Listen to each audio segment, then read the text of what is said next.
तो मुअज़्ज़िज़ ख़वातीन व हज़रात, दास्तान गोई की आज की इस नशीस में आपका खैर मक़दम है। तो पेश है दास्तान उमरू अय्यार और आज़र जादू की। हाज़रीन, जैसा कि रिवायत है कि दास्तान गोई का आगाज़ हम करते हैं साक़ी नामा से, यानी शराब पिलाने वाले की तारीफ़ से।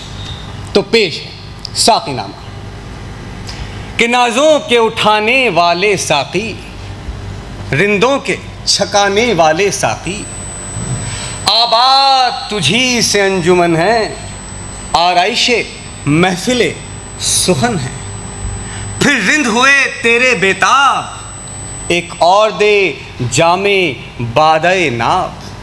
वो जाम के जो रश्क़े जामे जम हो, वो नशा के जिस वो मैं के न जिसका नशा कम हो। वो नशा कि जो दिखाए नए रंग, तकरीर में हो तिलिस्म का ढंग। वो आज पिला दे जाम साक़ी कि जिसमें के हो तेरा नाम साक़ी। अक़लीम सुखन को मैं करूं सर, मद्दाह रहें मेरे सुखनवर। वो फूल झड़े मेरी ज़ुबां से, हर सफ़हा नकम हो बोस्तां से। मुश्ताक़ हैं अहले बज़्म एजाह, सब देख रहे हैं दे सेरा। आगाज़े बयां करो यहाँ से, रौनक दो सुखन को दास्तां से। तो हाज़रीन, जो जानता है तो जानता है, और जो नहीं जानता है सो जान ले कि तिलिस्मों में तिलिस्म में होश रुबा है, कि जिसका बादशाह अफरासियाब है। उसकी अमलदारी में 60,000 मुल्क जादूगर और जादूगरनियों के आबाद हैं, कि बादशाह इन तमाम मुल्कों के अफरासियाब के मुतीओ मिनकाद हैं। और उसके बनवाए हुए तिलिस्म में 3 हिस्से और मुकाम हैं। पहला हिस्सा तिलिस्म होश रुबा का है पर्दाए ज़ुल्मात, यानी कि अंधेरे का पर्दा, कि जिसके पीछे बुज़ुर्ग अफरासियाब के बड़े बड़े जादूगर हमेशा तपस्या और इबादत में तल्लीन रहते हैं, और जादूगरों के खुदा जमशेद और सामरी से नए नए जादू इनाम में पाते हैं। दूसरा हिस्सा इस तिलिस्म होश रुबा का है तिलिस्म बातिन, यानी कि वो तिलिस्म के जो नज़रों से दिखाई नहीं देता, और जहाँ बड़े बड़े अफसर सरदार और सिपह सालार रहते हैं। और हाज़रीन, तीसरा हिस्सा इस तिलिस्म होश रुबा का है तिलिस्म ज़ाहिर, यानी कि वो तिलिस्म कि जो सबको नज़र आए, और जहाँ आप मेरे जैसे लोग मणिपाल यूनिवर्सिटी सब वगैरह वहाँ पे मौजूद होती हैं। और साहब, सहर यानी जादू से एक बातिन और ज़ाहिर के बीच एक दरिया खींचा, कि जिसको दरियाए खूने रवा कहते हैं, कि एक पुल धुएं का उसके ऊपर खड़ा है, और 2 शेर मुंह खोले उसके ऊपर खड़े हैं, और एक इमारत 3 दर्जे की धुएं की वहाँ बुलंदी पर मौजूद है। पहले दर्जे में उस धुएं की इमारत के परीज़ादे शहनाइयाँ और करनाइयाँ मुंह में लगाए खड़े हैं। दूसरे दर्जे में उस धुएं की इमारत के परीज़ादियाँ झोली में मोती लिए दम बदम उन्हें उछालती हैं, कि वो मोती दरिया में जाके गिरती हैं, कि मछलियाँ उस दरिया के उन मोतियों को मुंह में लिए इधर उधर घूमती फिरती हैं। और तीसरे हिस्से में इस धुएं की इमारत के बड़े बड़े कद्दावर जवान कौम के हबशी 2-2 सफ़े बांधे खड़े बाशमशीर बरहना आपस में लड़ते हैं, कि खून उनका बह के दरिया में गिरता है, कि जिसकी वजह से नाम इस दरिया का दरियाए खूने रमा, और नाम इस पुल का पुले परी ज़ादा है। तो हाज़रीन, इतने बड़े तिलिस्म के बादशाह अफरासियाब को जब पता चला कि उमरू अय्यार ने उसके एक सरदार महताब जादू का कत्ल कर डाला, तो वो गुस्से से थर थर कांपने लगा, और इस गज़ब से सामने दरख्त एक पेड़ की तरफ देखा कि वो उसकी गर्मी आतिशे निगाह से जलने लगा। खुद भी शोला बनकर उस आग में गायब हुआ। और बाद लम्हे के जो बरामद हुआ तो एक तख्ती हाथ में थी जिस पर तस्वीर एक हसीना जमीला की बनी थी। अफरासियाब ने दस्तक दी, जमीन शक हुई और एक जादूगर निकला निहायत बदसूरत। अफरासियाब ने वो तस्वीर उस साहिर को देकर हुक्म किया कि ए आजर जादू, जल्दी रवाना हो। उमरू अय्यार महताब जादू का कत्ल करके हनौज उसी जंगल में मौजूद है। अबे उसे तलाश करके गिरफ्तार कर ला और देख, अगर कोई गैर शख्स तुझे राह में मिले तो उसके लिए मैं एक तस्वीर तुझे दे देता हूँ। ये तस्वीर गो की एक औरत की है, मगर अय्यार जो भी सूरत बदल के आएगा और जैसी उसकी असली शक्ल होगी ये उसकी असली सूरत पैदा कर देगी। और अगर वो अय्यार ना होगा तो जैसी ये तस्वीर इस वक्त एक औरत की है वैसी ही बनी रहेगी। गरज आजर जादू वो तख्ती तस्वीर लेकर महताब के जंगल की तरफ रवाना हुआ। हाज़रीन, अब हाल सुनिए उमरू अय्यार का, अय्यारों के बादशाह का, कि अभी हाल ही में वो महताब जादू नाम के एक सरदार को कत्ल करके उसी के जंगल में एक पेड़ पर बैठा दिल में सोच रहा है कि उमरू कि देखिए अंजाम कार यहाँ आने का क्या होता है। अरे लाखों जादूगर मौजूद हैं, कहाँ तक कत्ल हो सकेंगे। अभी वो इस फिक्र में बैठा ही था कि उसने दूर से आजर जादू को आते देखा। अब आजर जादू को देखते उसने दिल ही दिल में कहा, इस हरामजादे को भी मारना चाहिए हैं? अरे जो जादूगर कम हो वही सही। ये सोचकर उसने फौरन अपनी सूरत एक जादूगर की बनाई, एक साहिर की बनाई और ख़ुद ही आजर जादू की तरफ बढ़ा। अब इधर से आजर जादू ने देखा कि एक जादूगर मुहीब सूरत कि जिसकी आँख नाक कान से शोले आग के निकलते हैं चला आता है। आजर जादू करीब खुद उसके आया और पूछने लगा, हाँ भाई साहब, क्या नाम है आपका, कहाँ से आए हो? उमरू ने कहा, अरे मियाँ पहले अपना नाम बताओ। आजर ने नाम अपना बता दिया और कहने लगा कि अरे भाई मैं तो महताब जादू के कत्ल होने पे आया हूँ, उमरू अय्यार को ढूंढता हूँ। उमरू बोला, अरे अरे अरे भाई मैं भी इसी फिक्र में हूँ, महताब जादू मेरा बहुत पुराना दोस्त है, मैं भी उस कमबख्त उमरू अय्यार की तलाश में ही आया हूँ। अब आजर जादू ने उमरू से कहा, अच्छा अब मियाँ ऐसी बात है तो चलो हम दोनों मिलकर तलाश करते हैं, दोनों एक साथ फिक्र करते हैं। अब आजर जादू और उमरू अय्यार दोनों एक साथ चले। अभी थोड़ी राह तय की ही थी कि उमरू अय्यार ने सोचा कि अरे अगर कोई मौका पाऊँ तो इस मरदूद को हलाक करूँ। पर तभी आजर जादू को ख्याल आया कि शहंशाह ने कहा था कि कोई गैर शख्स जो राह में मिले तो पहले तस्वीर को देख लेना। बस ये सोचकर उसने अपनी झोली से जो तख्ती तस्वीर निकाली कि उसने असली सूरत उमरू अय्यार की पैदा की, यानी तोमड़ी सा सर, ज़ीरा सी आँखें, कुलचे की तरह गाल, खुबानी की तरह कान, ताकत से गर्दन, रस्सी की तरह हाथ पाँव, नीचे का जिस्म 6 गज का और ऊपर का 3 गज का। ये हुलिया मुबारक देखकर आजर जादू घबराया और समझ गया कि कोई अय्यार है, वरना असली सूरत उसकी वही थी कि जो इस तस्वीर ने पैदा की। ये सोचकर उसने फ़ौरन एक सहर पढ़ा कि उमरू अय्यार के हाथ पाँव की कुव्वत जाती रही और पैर ज़मीन से चिमट गए। हर चंद उमरू ने कहा, ए भाई मुझे क्यों बिना सबब आज़ार देता है, मैंने तेरा क्या बिगाड़ा है? आजर बोला, अबे मक्कार, मैं खूब पहचानता हूँ, तू ही उमरू अय्यार है और मुझे तेरे हाल की खूब खबर है। उमरू को गुस्सा आया और कहने लगा, बेटा अब क्या बच भी जाओगे?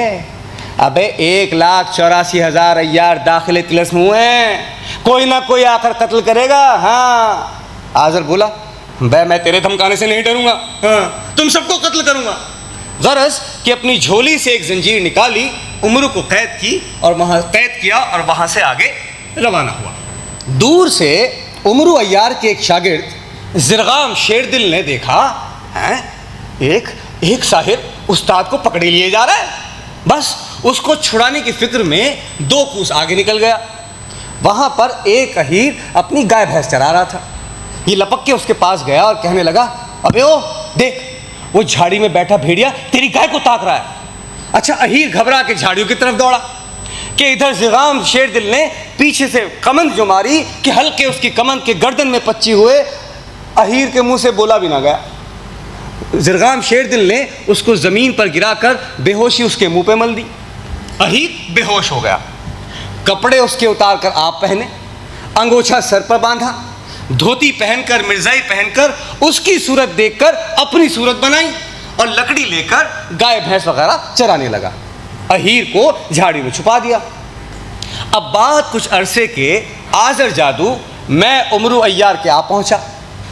अब दूर से आता था और धूप भी बहुत थी, तो वहां आकर उसने उस अहीर से कहा कि भाई तेरे पास लुटिया डोरी हो तो पानी लाकर मुझको पिला दे। हैं, बहुत प्यासा हूँ बाबू, पानी पिला दे मुझे। अहीर बोला, अरे मियाँ घाम से चले आत हो, हैं, कहो तो दूध दूह कर लाऊं, ओ पियो, जल काहे को पियोगे। आज़र बोला, अच्छा ले आ।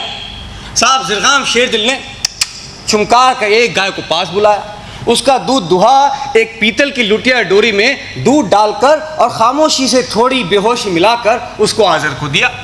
आज़र ने चाहा कि पीऊं, पर तभी ख्याल आया कि बादशाह ने कहा था कि बेटा पहले तस्वीर को देख ले। अब उसने जो तस्वीर निकाल कर देखी कि उसने असली सूरत ज़िरगाम शेरदिल की पैदा की। इसने आज़र जादू ने फ़ौरन सहर पढ़ा और ज़िरगाम को उसी जंजीर में बांध कर कैद किया कि जिसमें उमरू अय्यार को कैद किया था। ज़िरगाम हरदम बोला, ओ भाई मैं तो अहीर हूँ, मुझ पे काहे जुल्म ढात हो, हैं? अरे नेकी का एवज यही होता है क्या। आज़र बोला, मक्कार तू मुझसे मक्कारी करता है, मैं खूब पहचानता हूँ। ग़रज़ हाज़रीन कि उमरू अय्यार और ज़िरगाम शेरदिल दोनों को गिरफ्तार करके आज़र जादू वहाँ से रवाना हुआ। मगर अय्यार जो हर तरफ फैले हैं और दम बदम मुकाम बुलंद पर जाकर एक दूसरे का हाल दरियाफ्त करते हैं, उसमें से बर्फ फिरंगी अय्यार ने बुलंदी पर से देखा कि एक साहिर दो अय्यारों को कैद किए ले जाता है। ये देखकर पहाड़ी के दर्रे में बैठकर लहंगा, फरिया और सब सामान अय्यारी किस्मत से निकालकर सूरत अपनी एक जने हसीना जमीला की बनाई। हाथ पाँव महावर से रंगे, पोर पोर छल्ले पहने, लहंगा गिंगाम का पहना, चुनरी सुर्ख रंगी ओढ़ी, सिंदूर मांग में भरा, पट्टियाँ पार कर काजल आँखों में लगाया, झुमके और मुर्कियाँ कानों में पहनी, बिंदिया और टीका माथे पर लगाया, हाथों में पहुँचियाँ, पाँव में कड़े और पाँव की 10 उंगलियों में अनवट बिस्वे पहनकर, बेहोशी की दवा मिली शराब की बोतल हाथ में लेकर ऐसी सूरत बनाई कि जैसी किसी कलवारिन की होती है, यानी शराब बेचने वाले की। कि सुंदर रूप स्वरूप भामनी यूं लुचके जिसे आंखों में लीजे, पान खवात महार उसारस चाहे तो चंद्र को ना दीजिए। अल हासिल वो दिल फरेब घूंघट निकाले अटखेलियां करती जानिबे आज़र जादू चली। अब आज़र जादू ने देखा कि एक महापारा कि जिसमें शोखियों नाजो अदा भरी है, रश दिहे हूरों परी है, मस्ताना चाल चलती दिले आशिक को पाँव से मलती चली आती है। देखते ही आज़र जादू घायल हुआ और पास उसके गया और कहने लगा, बी कलवारिन थोड़ी शराब हमें भी देती जाओ। उस नाज़नी ने ज़रा सा घूंघट उठाकर मुस्कुराकर आज़र की तरफ देखा और बोली, ये शराब बिकाऊ नहीं है। हाँ। अब आज़र जादू ने उसके रुखे ज़ेबा को देखते ही अक्ल होश खोया और उसके पास आया और कहने लगा, बी कलवारिन कहाँ जाती हो। उस नाज़नी ने खिलखिलाकर मुस्कुराकर कहा, जहाँ मेरा जी चाहता। तुम पूछने वाले कौन हो, कोई कोतवाल हो। हाँ? आज़र समझा कि हंस हंस के बातें करती है, मालूम है कि राजी है। ये सोचकर फौरन उसका हाथ पकड़ लिया कि उसने हैं कहकर हाथ उसका दूर किया और कहने लगी, हट, इस तरह की बातें मत कर मुझसे। हाँ, अरे मैं बदनाम हो जाऊंगी, तुम्हारा तो कुछ ना जाएगा। आज़र बोला, बी कलवारिन तुम मैं सामने सायादार दरख्त के नीचे चल के बैठे हैं, कुछ खाएं पिए, दो दो बातें करें और तुम्हारी मेरी मुलाकात हो जाएगी। इतनी जल्दी क्या है। अरे जो कुछ कमाऊंगा तेरे कदमों में ला के रखूंगा, सारी उम्र तेरी इताअत करूंगा। वो नाज़नीन खिलखिलाकर हंसी और बोली, मुलाकात? मुलाकात अपने शौहर, अपने मियाँ से करो जाके। मैं मुलाकात अपने घर वालों से करो जाके। अरे मेरे शौहर नहीं है क्या? मैं ऐसे रागिरों से बात नहीं करती। हाँ। आज़र मिन्नतें करने लगा, पाँव सर पे धरने लगा, कहने लगा कि भाई मैं कोई रागीर नहीं हूँ, इसी तिलिस्म में रहता हूँ, अफरासियाब का मुसाहिब हूँ। उस गुंचालब ने कहा, तुम कोई हो, मैं ऐसी शौक दीदा नहीं कि जो एकाएक मर्दों के दम पे चढ़ जाऊँ। हाँ। आज़र जो है समझा कि भाई नाज़े माशुकाना करती है, आज़र समझा कि नाज़े माशुकाना करती है, ऐसे ही अंदर ही दिल में राज़ी है। ये सोचकर उसने फ़ौरन उमरू और ज़िरगाम को उठाकर पहले तो उसने पेड़ से बांधा, उसके बाद उसने उस महबूबा को उठाया, ले जाकर उसको सायादार दरख्त के नीचे उतारा, एक चादर अपनी कमर से खोल के उसको वहाँ रखा, बिठाया, उसके पास आया और कहने लगा, मेरी जान तुझ पे जाती है, मेरे पहलू में आके बैठ और मेरे गमगीन दिल को शाद कर। उस माह पैकर ने एक ठंडी सांस भरकर ये शेर पढ़ा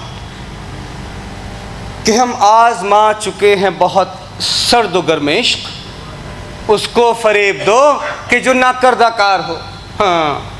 आज़र ने उसको गले से लगाया, बोसा लेने के लिए मुंह आगे बढ़ाया कि उसने हाथ उसका झटक दिया और कहने लगी, बस बस मुझसे सब बातें ना कर। हाँ, ये मुंह देखे की मोहब्बत है, अरे मर्दों की तो जात ही बेमुरव्वत है। हाँ।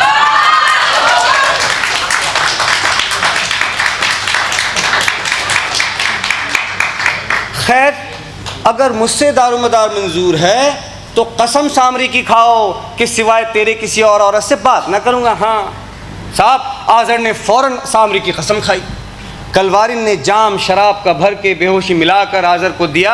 आज़र ने चाहा कि पीऊँ, पर तभी ख्याल आया, अबे पहले तस्वीर को देख ले बेटा, ऐसा ना हो कि ये भी अय्यार हो।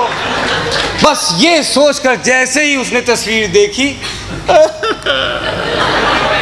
कि उसने सूरत असली बर्फ फिरंगी की पैदा की।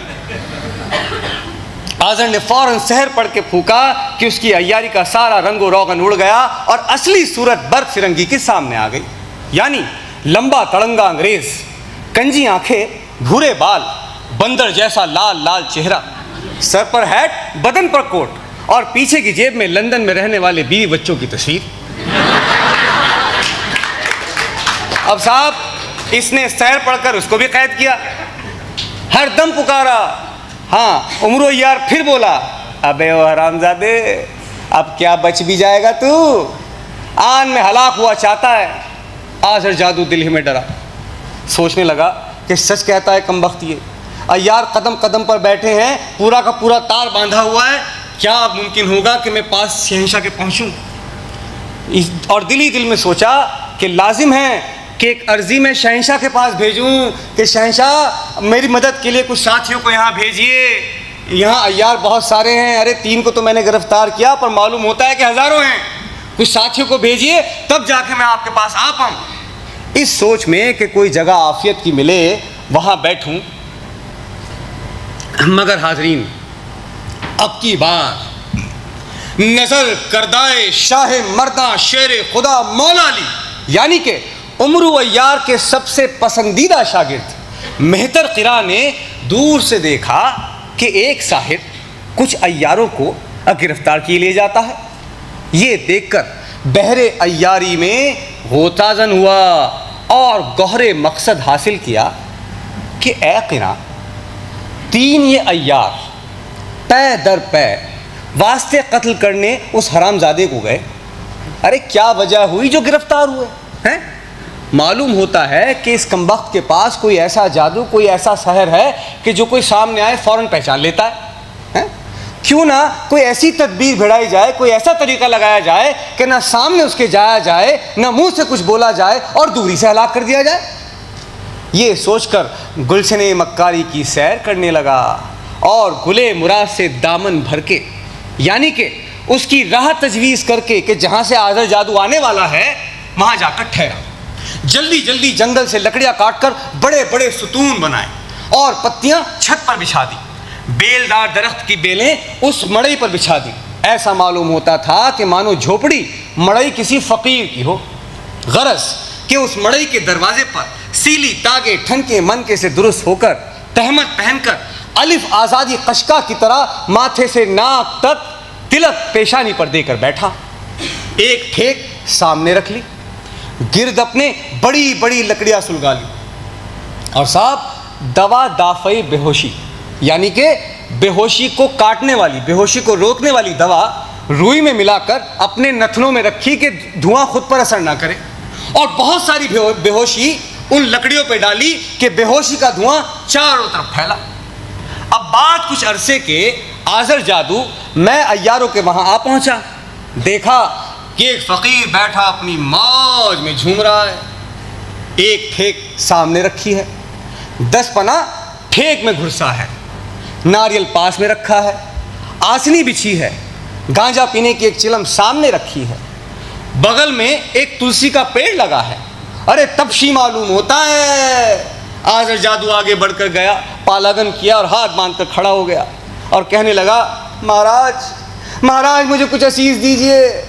अरे अफरासियाब के पास पहुंचूं तो चढ़ावा चढ़ाऊं, इन्हें यारों ने कमबख्तों ने जीना मुश्किल कर रखा है। उस वक्त उस फकीर ने आज़र की तरफ बा निगाहे कहर घूरा। आज़र ने देखा कि आंखें लाल लाल हैं, मारे खौफ के बैठ गया। यहाँ तक कि खूब धुआं बेहोशी का उसके नथनों के रास्ते उसके दिमाग में पहुंचा। उस वक्त उस फकीर ने कहा, ओ अहमद मैं भी यार हूं और तुझे यहाँ कत्ल करने के वास्ते बैठा हूं। आज़र ये कलाम सुनकर घबराया और चाहा कि उठ के पकड़ लूं, उसको उठ के जाकर उसको पकड़ लूं, पर खूब धुआं बेहोशी का दिमाग में असर कर चुका था। उठा और उठते ही गिरा। किरा ने उठ के जो बुगदा सर पे मारा कि आज़र जादू का सर पाश पाश हुआ। हौलक़े सदाएं आने लगी, बर्फबारी संपारी होने लगी और पीछे से एक आवाज आई कि कुश्ती मराना में मन आज़र जादू। हाज़रीन, जब भी कोई जादूगर मरता है तो उसकी सिर में से एक बड़ी खूबसूरत सी चिड़िया निकलती है जो जाके अफरासियाब को बताती है कि उसके साथ क्या हुआ, और ये बोलती भी जाती है, वो आज़र जादू के सर से आज़र जादू के एक तायरे खुशरंग, एक रंग बिरंगी चिड़िया निकली और अफसोस अफसोस कहती पास अफरासियाब के गई। और इधर उमरू अय्यार और उसके बाकी साथी रवाना हुए। हाज़रीन, जैसे ही कोई जादूगर मरता है उसका सारा तिलिस्म, उसका सारा जादू ख़त्म हो जाता है, वो सब के सब छूट जाते हैं। तो किरा ने आगे बढ़कर तस्लीम की, क्यों उस्ताद कैसी रही मेरी अय्यारी? उमरू ने कहा, हाँ शाबाश, अच्छी बात है, चलो अब तुम सब अपनी अपनी राह लो, जब मौका पड़ेगा तब आना। तो हाज़रीन, ये सारे अय्यार अलग अलग राहों पर निकल गए, मगर वो तायर, वो चिड़िया जो सर से आज़र जादू के निकली थी, बाग़ सेब में पास शहंशाह अफरासियाब के पहुंची और बावाज़े बुलंद पुकारी, आज़र जादू मारा गया, आज़र जादू मारा गया, आज़र जादू मारा गया। ये खबर सुनकर अफरासियाब गुस्से के मारे थर थर कांपने लगा, गुस्से के मारे अपने होंठ चबाने लगा और एक जादूगर को हुक्म दिया कि फला सहरा में लाश आज़र जादू की पड़ी है, तुम जाकर उसको दफन कर देना, और वो तस्वीर जो मैंने उसको दी थी वास्ते गिरफ्तार करने के साहिरों के, वो उसके पास होगी, वो तुम लाकर मुझे दे देना। ये कहकर अफरासियाब मशगूले मैनौशी हुआ और वो साहिर लाश आज़र जादू की दफन करके और तस्वीर लेकर फिर गया। इस अरसे में रात तमाम हुई और साहिर मशरिक़ झोली ज़र्रार शुआ के लिए चरखे शोबदाबाज पर आया, यानी सुबह हो गई। तो हाज़रीन, यहाँ होती है तमाम दास्तान उमरू अय्यार और आज़र जादू की। तो मुअज़्ज़िज़ ख़वातीन व हज़रात, दास्तान गोई की इस अगली नशिस्त में आपका खैर मक़दम है। So as they say it, that if you do not contemporize an art form, it dies.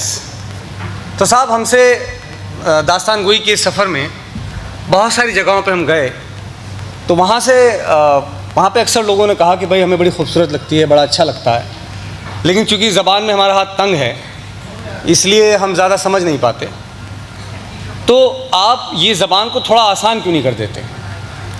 तो उस पर मेरा जवाब ये था कि साहब यूरोप में जो 2-3 साल मैंने गुजारे, वहाँ पे उन लोगों को मैंने देखा, हालांकि मैं ऐसा नहीं कि उनको स्टैंडर्ड समझता हूँ, लेकिन फिर भी जो अच्छी चीज़ें हैं वो माननी चाहिए हमें। तो वो लोग ओपेरा सुनते हैं, वो ना ज़बान समझते, पुरानी ज़बान है, सब कुछ है, फिर भी 1 घंटे तक बैठे रहेंगे। वो 1 घंटे तक खामोशी से सुनेंगे, उसके बाद आधे घंटे तक तालियाँ भी बजाएंगे। तो मेरा मानना है कि भाई ये हमारी विरासत है, ये हमारी तहज़ीब का, हमारी संस्कृति का गहवारा है, तो उसके साथ हम कोई छेड़छाड़ बिल्कुल नहीं करेंगे। लेकिन चूँकि दास्तान गोई एक बहुत, it is a very very powerful medium of expressing stories, telling stories, तो हम इस आर्ट फॉर्म को जो है हमने कोशिश की कि कुछ कहानियाँ ऐसी जो अभी हाल ही में लिखी हुई हैं, क्यों ना उनको भी दास्तान गोई के अंदाज़ में कहा जाए। अब इसी सफ़र में एक कहानी का मैं जिक्र करता हूँ जिसका नाम है Mahesh. So Mahesh was written by this famous Bengali writer Pandit Sharat Chandra Chattopadhyay. It was written in the early 20th century. It's been about 100 years that story was written. In fact CBSE की किताब में जो है 9वीं 10वीं क्लास में जो बच्चे हिंदी की कहानी पढ़ते हैं उसमें महेश है, अगर आप देखें तो उस कहानी को मैंने जो है वो दास्तान गोई के अंदाज़ में पेश किया है। चूँकि वो तो लिखी हुई कहानी है, बयानिया कहानी थोड़ी दूसरी होती है, तो उसके कैरेक्टर्स मैंने लिए हैं, उसके डायलॉग्स मैंने लिए हैं, लेकिन इसमें जो है उसको दास्तान गोई के अंदाज़ में मैंने पेश किया है। वैसे तो ये कहानी आपको ज़्यादा समझ में आएगी, जैसे मैंने कहा कि ये आसान ज़बान में है, लेकिन एक बात तो मैं ज़रूर कहूँगा यहाँ पे कि पंडित शरद चंद्र चट्टोपाध्याय की रूह, उनकी आत्मा अगर कहीं होगी तो वो बड़ी खुश भी होगी और बहुत गमगीन भी होगी। खुश तो वो इसलिए होगी कि भाई 100 साल का अरसा बीत चुका, लेकिन फिर भी उनकी कलम बंद की गई कहानी आज भी उतनी ही सार्थक, उतनी उसका औचित्य, उसका जवाब आज भी ज्यों के त्यों मौजूद है। और गमगीन इसीलिए होगी कि 100 साल गुजरने के बाद भी हमारा समाज, हमारी तहज़ीब, हमारा हिंदुस्तान जन्नत निशान आज भी उन्हीं मुसीबतों, उन्हीं परेशानियों से वैसे ही जूझ रहा है साहब। तो बग़ैर किसी तमहीद के, बग़ैर किसी देरी के पेश है दास्तान महेश की। तो इस कुल कायनात में खुदा की ज़ात वाहिद अहले इंसान की, कि फितरत इसकी, मिजाज इसका हो सकता यकसा नहीं। कड़वा कोई करेले सा तो मीठा है कोई कंद सा, कोई यूं फिरे जैसे खिज़ां, कोई मस्त है बसंत सा, कोई दुष्ट है चालाक है, नाशाद है गुस्सैल है, हर हाल में मशकूर कोई अल्लाह मियाँ का बैल है। कोई वुज़ू में मस्त है, कोई 4 धाम की सैर में, कोई पा गया भगवान को चोरी में छल में बैर में, कोई मुफलिसी में दब गया, कोई किस्मतों के फेर में, बैठा है कोई आँख मूंदे दौलतों के ढेर पे। इसके हज़ारों रंग हैं, इसके हज़ारों रूप हैं, इसका गज़ब किस्सा है यहाँ, इसकी कहानी खूब है। तो हाज़रीन, कहानी शुरू होती है हिंदुस्तान जन्नत निशान के एक छोटे से गांव काशीपुर से, कि जहां बैशाख का मौसम ख़त्म होने को था पर आकाश में बादल की छाया तक न थी। ऐसा मालूम होता था कि ज़मीन की दरारों में से उसका खून धुआं बनकर आकाश में घुल रहा था। काशीपुर का हमेशा हरा भरा रहने वाला मैदान अब कड़ी धूप की शिद्दत से सूख कर बिखरने लगा था। हाज़रीन, इसी गांव में एक सूना आंगन, वहाँ एक बबूल का पेड़ और उससे बंधा हुआ महेश, एक बूढ़ा कमज़ोर मरियल बैल कि जो अपनी गहरी संजीदा आँखों से आसमान की तरफ टकटकी लगाए देख रहा था। वहीं उस मैदान के किनारे सड़क वाला मकान गफूर जुलाहे का है कि जिसकी मिट्टी की दीवार टूट चुकी है, और आंगन सड़क से आ मिला है। ऐसा मालूम होता था कि उस घर में रह रहे मजलूम लोगों की इज्जत और आबरू वहाँ से गुजरने वाले मुसाफिरों की करुणा के आगे खुद को हवाले करके हर फिक्र से बरी हो चले हैं। अचानक हुई आहट से महेश का ध्यान भंग हुआ। अरे ये आहट कैसी? तभी महेश ने देखा कि सामने से पंडित तर्क रत्न आंगन की तरफ आ रहे हैं। हाजरीन, पंडित तर्क रत्न को देखते ही महेश का दिल घृणा और नफरत से भर गया। कैसी विडंबना थी कि गौपुत्र एक पंडित के दीदार महज से कुंठा से भर गया था। महेश ने दिल ही दिल में सोचा, कहाँ का पंडित और कैसा पंडित है? अरे ज्ञान से कोसों दूर, लालची और धूर्त इंसान, 3 मन का भोगी शरीर। अब वो सब तो ठीक है, पर ये यहाँ करने क्या आया है? तभी पंडित तर्क रत्न की कर्कश आवाज गूंजी, अरे गफूर, अरे घर में है क्या? हाजरीन, गफूर की 10 बरस की बेटी अमीना ने दरवाज़ा खोला। अमीना को देखते ही महेश का दिल ममता और शोक से भर गया।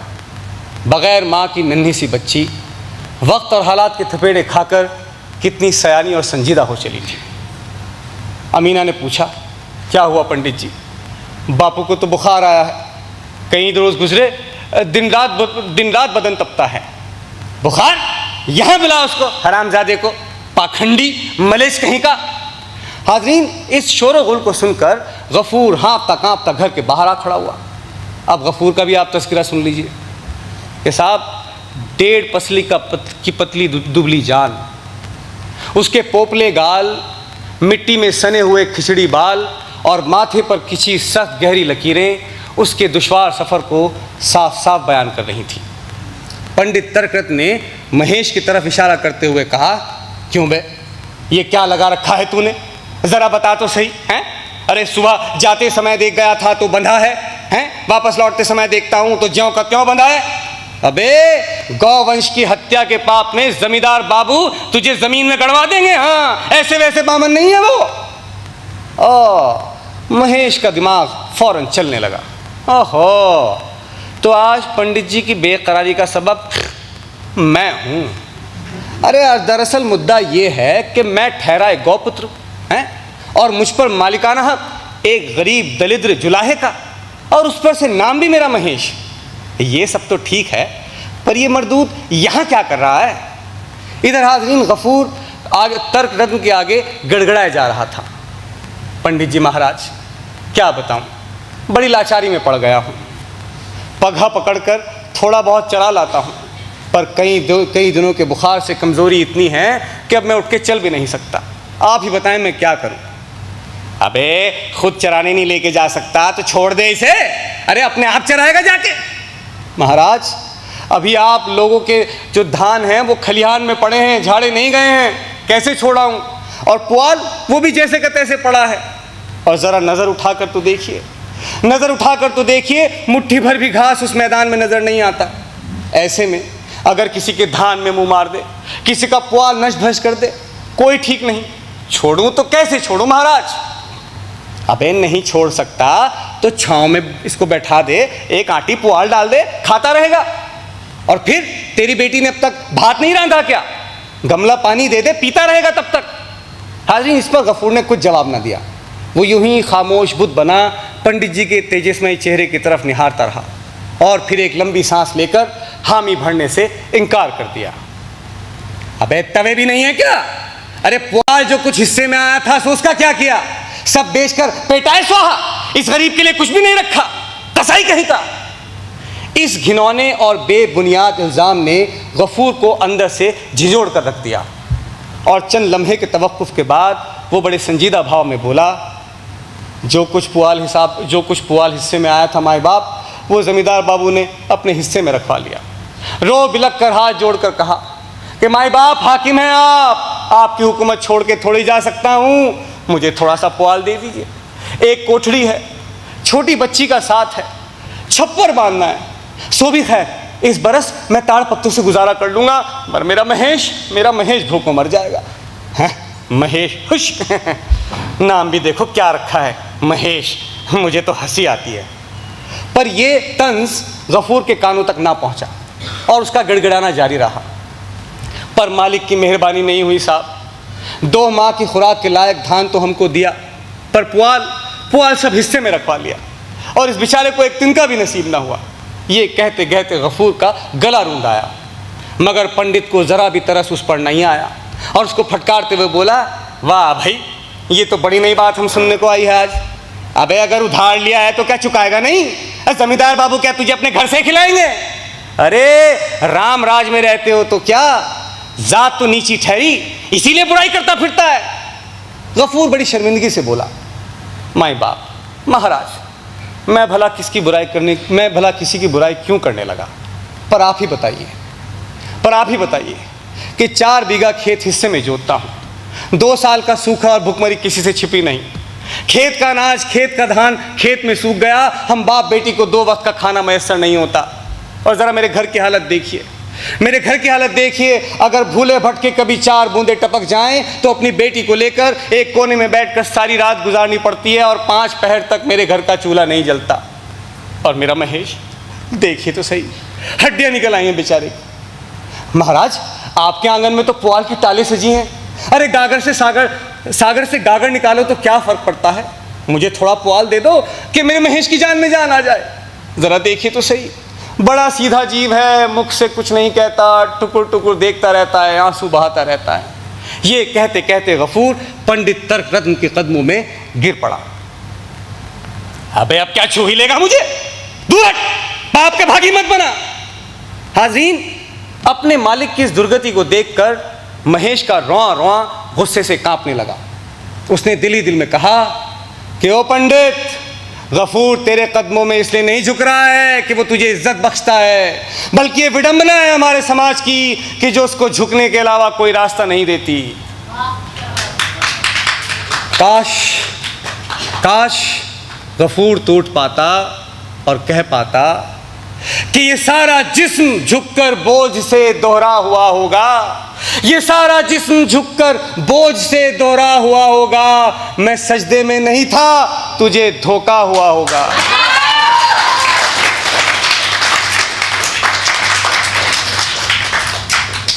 गफूर का गिड़गिड़ाना जारी था, मगर पंडित तर्करत्न की जहर में बुझी जबान थमने का नाम ले रही थी। अबे उधार तो दे दूं, पर चुकाएगा कहां से, ये तो बता।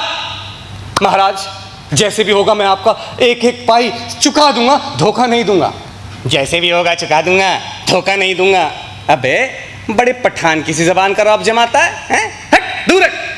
ये कहकर पंडित जी वहां से आगे की तरफ बढ़े। तभी कुछ दूर जाकर घबरा कर पीछे हटे और कहने लगे, अरे हमारा सींग मारने आता है मुझे, सींग मारेगा। महेश के बिदकने पर गफूर उठ खड़ा हुआ। बात कुछ यूँ थी कि पंडित जी के हाथ में कुछ भीगे चावल और केले थे। उनको दिखाते हुए गफूर बोला, महाराज, गंध मिल गई है ना इसे, इसलिए खाने को मांगता है। ठीक, जैसा खुद गंवार वैसे ही गंवार बैल पाला है। अब पुआल तो नसीब होता नहीं और केले और चावल पे नियत खराब होता है। हटा, दूर हटा के बांध इसको यहाँ से। ये कहकर पंडित जी ने अपनी धोती संभाली और वहां से 9-2-11 हुए। हाजरीन, महेश बेजुबान जरूर था, मगर अपनी मालिक की इस दुर्दशा का जवाब, इस जिल्लत का जवाब वो पंडित को खूब देना चाहता था।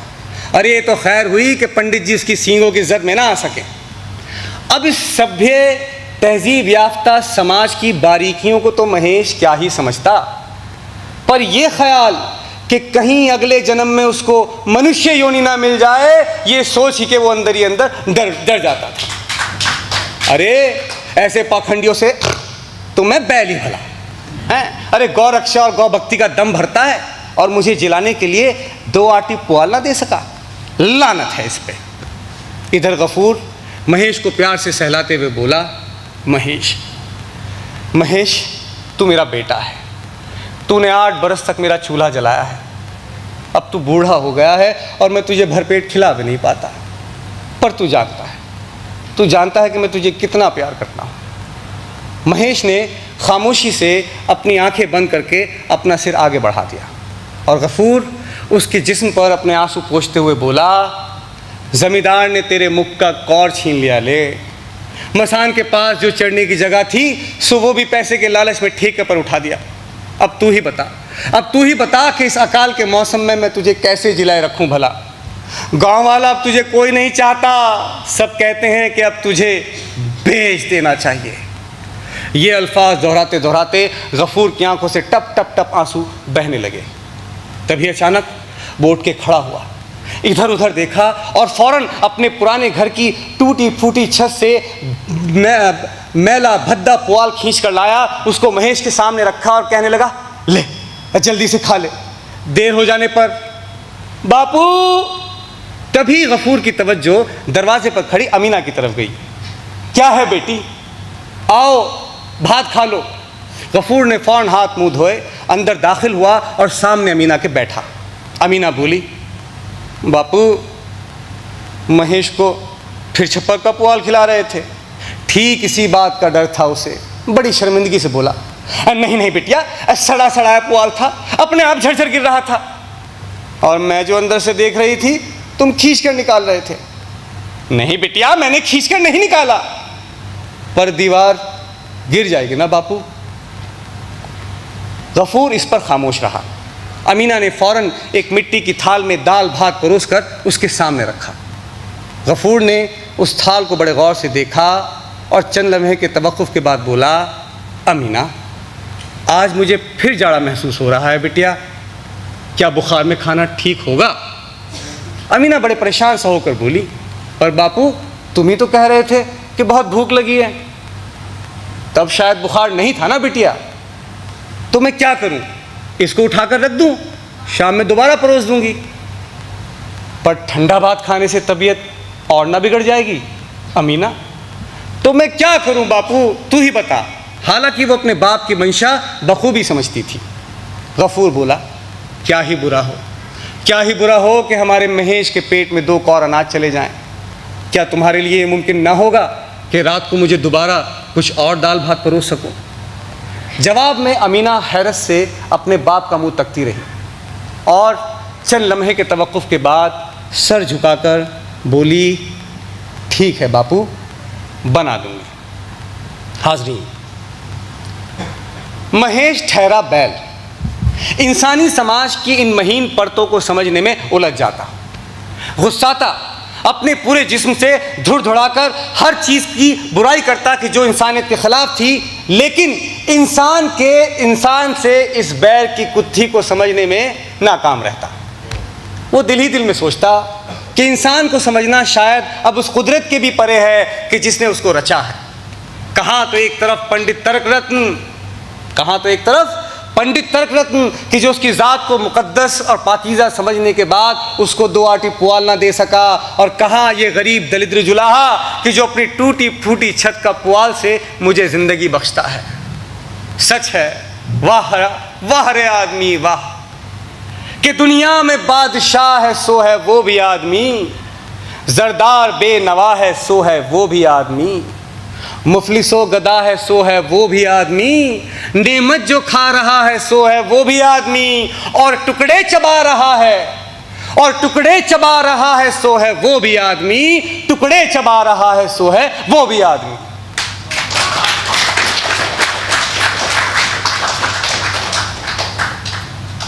हाज़रीन, वक्त का पहिया यूं ही सरकता रहा और गफूर अपनी बीमारी और अपनी कमज़ोरी से यूं जूझता रहा। अब एक दिन की बात है हाज़रीन कि गफूर अपने आंगन में बीमार परेशान एक मरियल खच्चर की तरह चहलकदमी कर रहा था और एक से एक भयानक ख्याल उसके जहन की अंदरूनी तहों को जड़ से हिला रहा था। क्यों कि महेश कल का घर से निकला, अब तक लौटा नहीं था। कमज़ोर बीमार बदन इस लायक न था कि जाके उसको ढूंढूं। बेचारी अमीना सुबह से गली गली कूचा कूचा खलियान खलियान उसको ढूंढती फिरती थी। अभी तीसरा पहर ख़त्म होने को ही था कि अमीना अपने बाप के सामने आए और कहने लगी, बापू जानता भी है मानिक बाबू ने महेश को जेल भिजवा दिया है। चल हट पगली, जो मुँह में आ बकबक करती रहती है। बापू तू से दिल लगी ना जान, मैं सच कहती हूँ। मानिक बाबू के नौकर ने कहा मुझसे कि मैं तुमको बताऊं कि जाकर महेश को दरियापुर के मवेशी खाने में ढूंढे। क्यों, ऐसा महेश ने क्या कर दिया था भला? बापू उसने मानिक बाबू के घर घुस के उसके पूरे बागीचे को तहस नहस कर डाला था। मानिक घोष। हाज़रीन, गफूर हैरत और सदमे के मारे वहीं का वहीं बैठ गया। मानिक घोष कहने को गफूर के पड़ोसी, उसके हमसाए, उसके हर दुख दर्द सुख दुख के भागीदार और शरीक, मगर एक रईस और ताकतवर पड़ोसी से कोई उम्मीद भला करे भी तो कैसे। हालांकि गफूर को अपने पड़ोसी मानिक घोष से किसी भी तरह की कोई भी हमदर्दी की तवक्को हरगिज ना थी, मगर फिर भी ये बात गफूर की समझ से परे थी कि दूर दूर तक, कोसों तक गाय भक्ति के लिए जाने वाले पंडित मानिक घोष एक गौपुत्र के साथ ऐसा रवैया अख्तियार करेंगे। अरे महेश की सूखी हड्डियां वो रोज देखते हैं, उसकी भूख से बिलकती नम आंखें उनसे छिपी नहीं है। पंडित मानिक घोष महेश घंटों तक इसी उधेड़-बुन में बैठा घुलता रहा। इसी तरह 2 दिन बीते और तीसरे दिन की सुबह अमीना फिर अपने बाप के सामने आई और कहने लगी, बापू क्या महेश को छुड़ाने के लिए ना जाओगे? नहीं, मुझे कहीं नहीं जाना, चल यहाँ से। बापू, मानिक बाबू तो कह रहे थे कि अगर 3 रोज के अंदर महेश को ना छुड़ाया गया तो वो उसको गोहाट में बेच देंगे। बेच डालने दे, मुझे कोई मतलब नहीं, अब दफा हो यहाँ से। हाज़रीन, गोहाट क्या बला है, अमीना को इसको जरा भी गुमान ना था, मगर इस लफ्ज़ के आते ही गफूर के चेहरे पे जो तासुरात आते थे और जैसे वो मचल उठता था, ये उसकी नज़रों से कतई नहीं छुपा था। रात के अंधेरे में गफूर बंशी काका के दुकान पर गया और कहने लगा कि काका, आज मुझे 1 रुपए की दरकार है। ये कहकर उसने अपनी पीतल की थाली बंशी काका के बैठने के माचे के नीचे रखी। अब नाप तौल की कोई ज़रूरत ना थी, क्योंकि पिछले 2 साल में कई बार गफूर इसी तरह अपनी पीतल की थाली गिरवे रख के रुपये उठा चुका था। गरज उसने वो 1 रुपया अपनी अंटी में ठूसा और सीधा पुलिस थाने की जानिब रवाना हुआ। अगले दिन महेश उसी जगह बंधा था, वही सूना आंगन, वही बबूल का पेड़, वही रस्सी, वही खूंटा, वही बिन तनके की मान और वही भूख से बिलकती उसकी नम आँखें। एक बूढ़ा मुसलमान महेश को बड़ी पैनी निगाहों से देख रहा था और गफूर उकड़ू बैठा खामोश बुत की तरह था। उस बूढ़े मुसलमान ने अपनी चादर से एक 10 का नोट निकाला और उसकी तहों को सीधा करके उसको गफूर को देते हुए बोला, लो मियाँ, अब तौल मौल करके इसको भुनाऊंगा नहीं मैं, हैं? अब पूरे 10 के 10 दिए देता हूँ, ले लो। गफूर ने बगैर उससे नज़रें मिलाए वो 10 का नोट ले लिया, मगर यूं ही खामोश बुत बना बैठा रहा। मगर जैसे ही उस बूढ़े के साथियों ने महेश के खूंटे को हाथ लगाया, वो बिजली की तरह लरस के बोला कि पगहा को हाथ मत लगाना, कह देता हूँ, अच्छा नहीं होगा। बुढ़ा हैरत में पड़ गया और पूछने लगा, क्यों भाई क्या हुआ? क्यों भाई क्या हुआ? क्या मेरी चीज़ है, मर्जी मेरी, नहीं बेचनी मुझे, जाओ यहाँ से। ये कहकर उसने 10 का नोट अलग फेंक दिया। और कल रास्ते में जो बयान लेकर गए थे उसका क्या? ये कहकर उसका क्या? गफूर ने फौरन 2 का नोट अपनी जेब से निकाला और ज़मीन पर दे मारा। लो अपना बयान भी लो। अब हाज़रीन, ज़्यादा फैले तो माहौल ख़राब हो सकता है, ऐसा कुछ सोचकर वो बूढ़ा हंसते हुए बड़ी धीरता से बोला, दबाव डालकर 2 रुपया बेची ऐंठने की फिराक में हो गफूर मियाँ, हैं? दे दो जी, इसकी बेटी के हाथ में 2 रुपये का नोट रख दो। अरे भाई, मिठाई उठाई के काम आएगा, हैं? क्यों गफूर मियाँ, अब तो रकम तसल्ली बख्श अदा हो गई ना? नहीं, मुझे नहीं करना है सौदा, जाओ यहाँ से। अरे इससे ज़्यादा कोई एक ढेला भी ना देगा इसका, कह देता हूँ, जान लो। कह दिया ना तुमसे, नहीं करना है सौदा, अब दबा हो जाओ यहाँ से। अरे चमड़े के दाम कुल मिलेंगे, बाकी इसमें रखा ही क्या है? तौबा तौबा तौबा तौबा तौबा। ये अल्फाज सुनते ही गफूर के मुंह से एक मोटी भद्दी कड़वी गाली निकल गई और वो बमक के बोला कि ओ बुढ़े, अब अगर तू अपने गुर्गों के साथ यहाँ से दफा नहीं हुआ तो मैं जमींदार के मुसाहिबों को बुलवा कर तेरी चमड़ी उधड़वा दूंगा। हाँ, अब हाजरीन, मौके की नज़ाकत को देखते हुए बुढ़ा और उसके साथी वहाँ से 9-2-11 हुए। मगर इस शोर व गुल से एक मजमा तमाम वहाँ लग गया था और बात वहाँ ज़मींदार बाबू की कचहरी तक पहुँच चुकी थी। अब हाजरीन, कचहरी में इस वक्त हर तरह के अच्छे बुरे लोग सब मौजूद थे। आला हज़रत शिव शंकर नाथ बाबू अपनी पुश्तैनी मसहरी पर बैठे हुक्का गुड़गुड़ा रहे थे और बगल के ज़मींदार राव सुल्तान अली ख़ान के साथ बैठे शतरंज खेल रहे थे। गफूर सामने उकड़ू बैठा बड़ी शर्मिंदगी से गिड़गिड़ा रहा था। ज़मींदार बाबू ने आंखें तरेर कर गफूर से कहा, अबे ओ गफूरे, समझ में नहीं आता, अरे समझ में नहीं आता कि तुझे क्या दंड दिया जाए। अरे जानता भी है कि किसकी ज़मींदारी में रहता है। गफूर गिड़गिड़ा के बोला, जानता हूँ माई बाप, बिल्कुल जानता हूँ, पर आप भी जानते हैं कि हम खाने के बगैर मर रहे हैं, वरना आज आप जो भी सज़ा मुकर्रर करते मैं हरगिज़ मना ना करता। अच्छा, वहाँ कचहरी में मौजूद लोग बड़ी हैरत में पड़ गए। अरे भाई, उन्होंने तो सुना था कि गफूर एक बेहद ज़िद्दी, घमंडी और बददिमाग आदमी है? और इधर गफूर उसका गिड़गिड़ाना जारी था। वो फिर हाथ जोड़ के बोला, माई बाप, आइंदा ऐसा काम फिर ना करूँगा, गलती हो गई। गलती क्या, गुनाह हो गया। ये कहकर गफूर ने अपने दोनों कान पकड़े और आंगन के एक सिरे से दूसरे सिरे तक नाक रगड़कर खड़ा हो गया। जमींदार बाबू बड़े दया भाव से बोले, हाँ चल ठीक है, अब जा यहाँ से, पर आइंदा अगर ऐसा करने की भी सोची तो तेरी चमड़ी उधड़वा दूंगा। हाँ नाज़रीन, तो जब जब एक दलिद्र और मलेच्छ की नाक बाबू साहब की चौखट पर यूं ही रगड़ती रहेगी, तब तब बाबू साहब की दिलदारी में भी भला क्या कमी आ सकती थी। अब इत्तेफाक से पंडित तर्क रत्न वहीं मौजूद थे।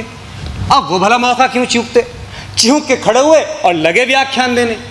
सबसे पहले तो उन्होंने गौ शब्द की शास्त्रीय व्याख्या की और उसके बाद वो तमाम जनमानस को समझाने लगे कि क्यों ऐसे विधर्मी मलेच्छों को बस्ती के अंदर या इर्द गिर्द नहीं रहने देना चाहिए। पर गफूर को इन बातों का कुछ असर न हुआ, बल्कि उसने तो इस तिरस्कार को चूम चाट कर माथे गले से लगाकर अपने घर का रुख किया। वापस लौटकर अपने महेश के गले लगकर वो घंटों तक बड़बड़ाता रहा। हाजरीन,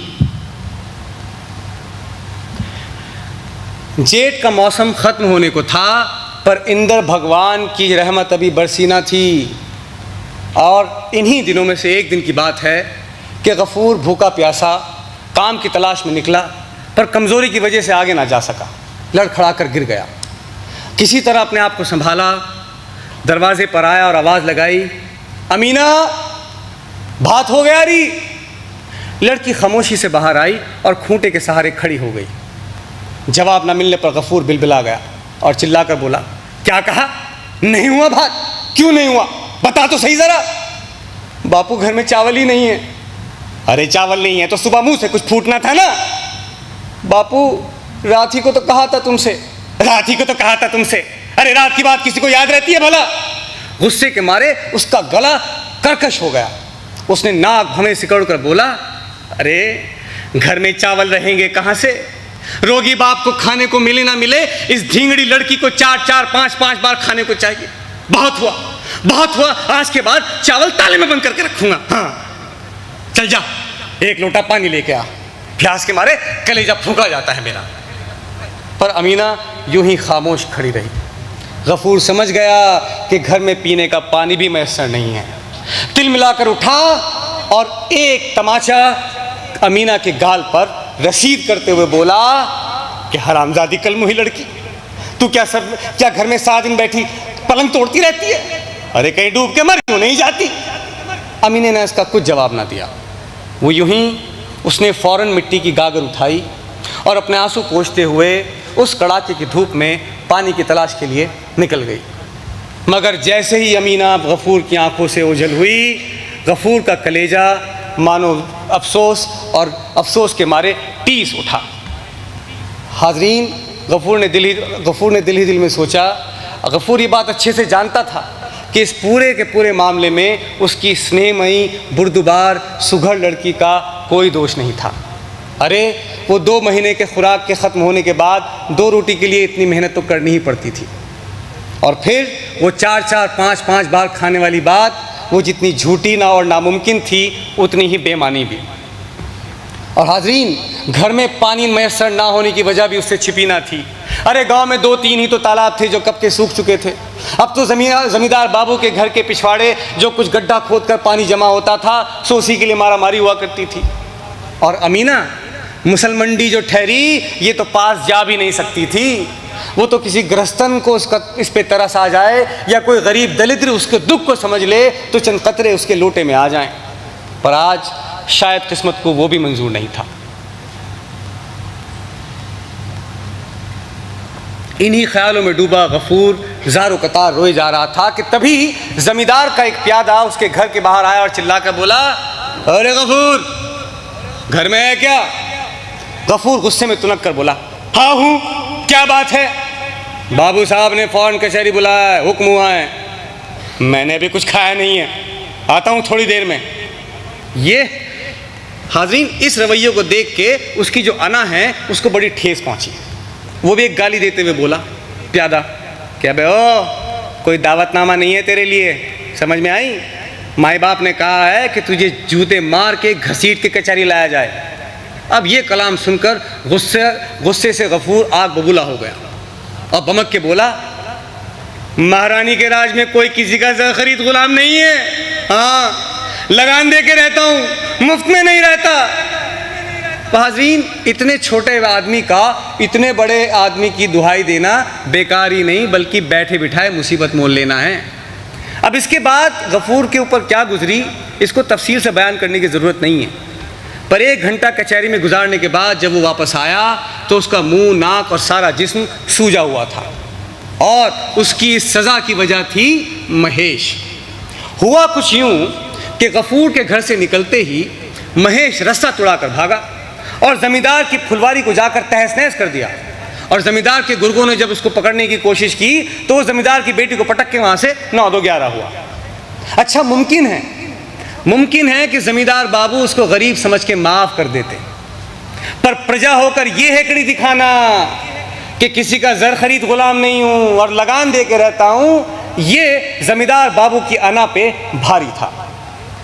वहाँ कचहरी में भी ज़िल्लत और पिटाई खाने के बावजूद गफूर ने उफ ना किया।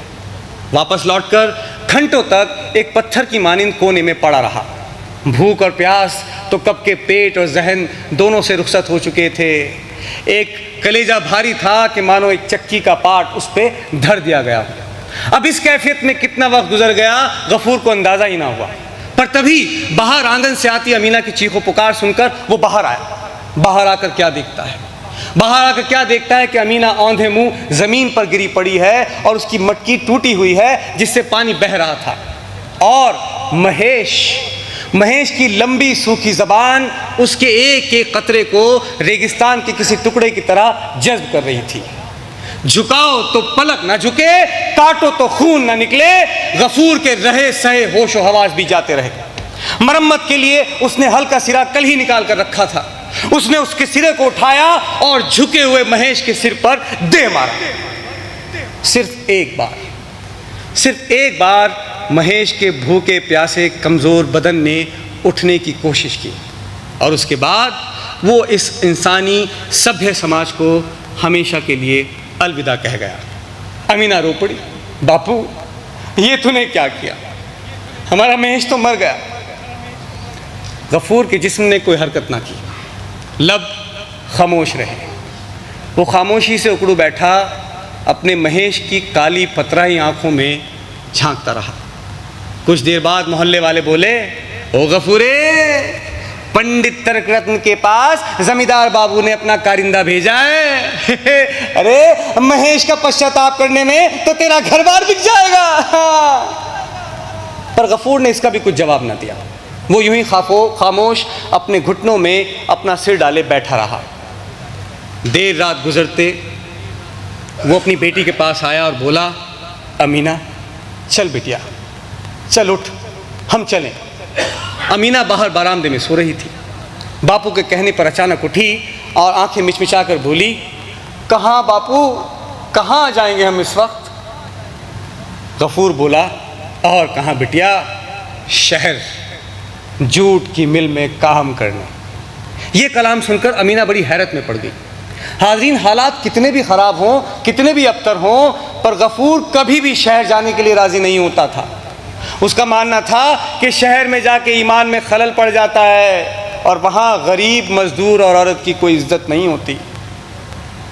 चल बिटिया, चल उठ, बहुत लंबा सफ़र है और पैदल ही जाना है। अमीना उठी, उसने पानी का एक लोटा लिया और घर में मौजूद 2-3 पीतल के बर्तनों को समेट ही रही थी कि गफ़ूर बोला, ना बिटिया, ना ना ना, इसको यहीं छोड़ दे, ये सब हमारे महेश के प्रायश्चित के काम आएगा। वो दाग दाग उजाला, वो शब गजीदा सहर, वो इंतज़ार था जिसका, ये वो सहर तो नहीं, ये वो सहर तो नहीं कि जिसकी आरज़ू लेकर चले थे यार कि मिल जाएगी कहीं ना कहीं, चले थे यार कि मिल जाएगी कहीं ना कहीं।